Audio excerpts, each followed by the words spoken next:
When I lived in Korea, my family moved around a lot.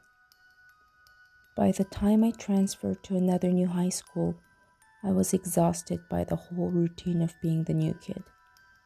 So when my school announced a field trip, I wasn't looking forward to it at all.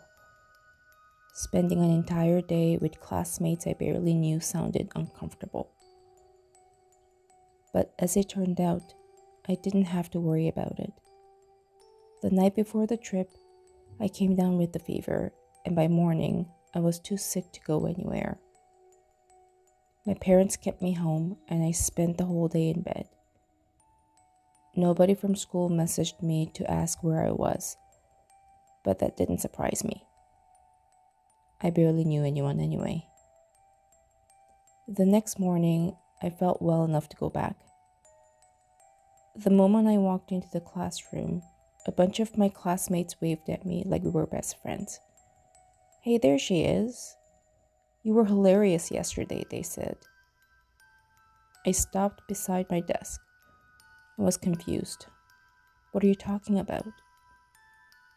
They laughed. "The stuff you were saying on the bus, on the field trip." "But I didn't go on the field trip," I said.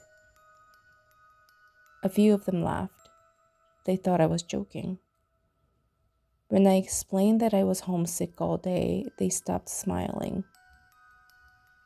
A girl near the window frowned and said that I sat right behind her the entire bus ride.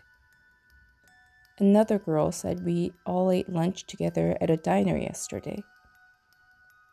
They weren't being cruel or sarcastic. They weren't joking either. Then the girl near the window pulled out her phone. She turned the screen toward me without saying anything, and what I saw made me frown. It was a group photo from the trip. My entire class was standing together in front of a hiking trail, and I was standing right there among them, smiling directly at the camera. I took the phone from her and swiped through the rest of the photos.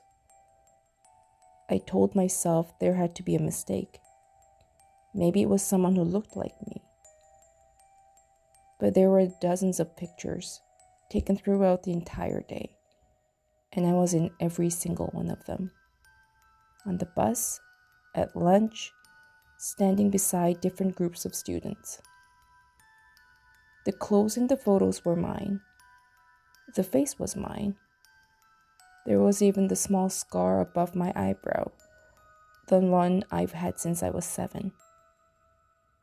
But her smile wasn't my smile.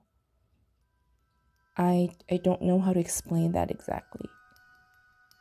The person in those photos looked exactly like me, but every smile felt slightly wrong, too wide, too deliberate, like someone who had studied how people smiled without really understanding why they do it.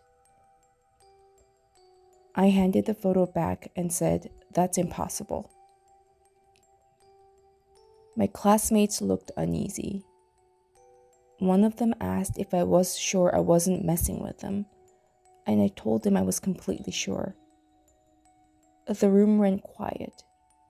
No one knew what to say. Then, a guy from the back of the classroom spoke up. "You told me your favorite food was spicy ramen." I looked at him. That was true. Spicy ramen was my favorite food. But I never spoke to this guy before. I wasn't even sure what his name was. A girl across the room said, "You told me your bedroom walls are dark blue." That was also true. My bedroom walls were dark blue. "How do you know that?" I asked her. She just shrugged and said I told her yesterday. Then the third classmate said, "You mentioned you've been reading horror stories before bed because you've been having trouble sleeping." That stopped me completely. It was true. I've been doing exactly that for the past week, but I've never told anyone about it. Not at school, not online, not even my parents. There was no way anyone in my class should have known about it.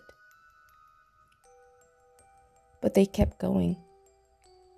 They told me about my old school, my favorite movie, about why my family moved. Every detail was correct, every single one.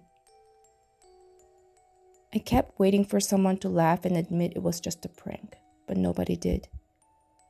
They all looked just as unsettled as I felt. The girl with the phone suddenly added, "You even gave me your phone number. Here." She opened her contacts and showed me the number. I looked and saw that it was not my phone number, but I wrote it down anyway to check later. The bell rang before anyone could say anything else. I spent the rest of the day unable to concentrate on anything.